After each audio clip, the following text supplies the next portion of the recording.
ignition and motivation. Yeah. Like, how do you ignite motivation among like a community or people in general to become amazing at a particular skill? And there were a few studies in this, but I want to start by looking at why some children progress quickly at music lessons and other children don't. And Gary McPherson conducted a long-term study of 157 randomly selected children to see, you know, who would learn at their music lessons better. Yeah. And I believe it was a clarinet they were learning. And the results, after 9 months, there was mixture of abilities.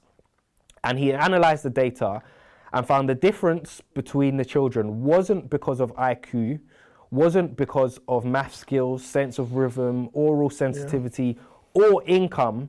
It was because of one question they were asked prior to learning the clarinet. And I found this incredible.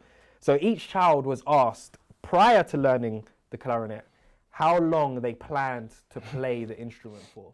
So yeah, every child, how long do you think you're going to play this for?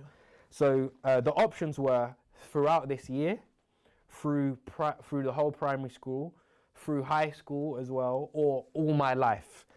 And the answers were condensed to short-term commitment, medium-term commitment, and long-term commitment. And the results were then measured. They were then measured on how much they practice. So how much does each child practice?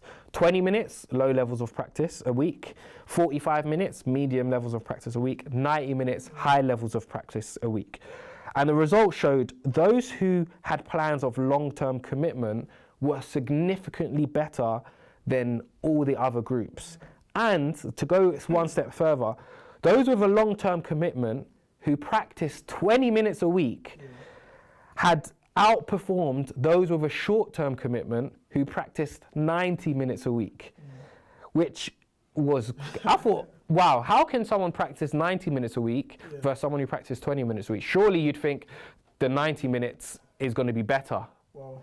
But because they had a long-term commitment, actually I'm going to stick to this, even with 20 minutes a week, they perform better. But it's also, you know, deep practice versus just being there. Just being there. Yeah. Do you know what I mean? Because, I mean, to talk about deep practice, we spoke about before, but it's essentially that's really immersing yourself in something. You know, you could sit down with a book and say, yeah, I'm revising, and you're not really revising. You could be there for 2 hours. Yeah, I spent 2 hours in the library, but how long were you on your phone? Were you talking to someone? Was you just, you know, how long were you actually revising? Yeah.